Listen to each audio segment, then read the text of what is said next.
পড়, আরো বেশি করে নামাজ পড়। তোর উপর রহমতের পানি পড়তেছে, নামাজ পড়।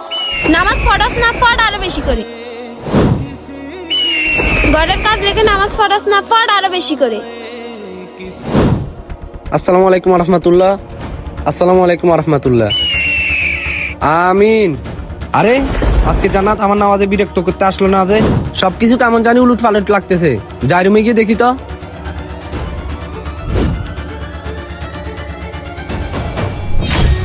আরে বুঝলাম না, ও হঠাৎ করে নামাজ পড়তেছে কেন?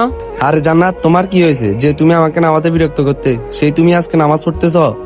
আরে কি হয়েছে তোমার? শোনো, আজকে যখন আমি ঘুমাইছিলাম, হে আল্লাহর বান্দা, তুই জাহান্নামী, তুই জাহান্নামের আগুনে জ্বলবি, কারণ তুই তোর স্বামীকে নামাজে বিরক্ত করস। না আমি আর এরকম করবো না, আমি আজকে থেকে নামাজ পড়বো। আল্লাহ তোমাকে হিদায়াত দান করছে।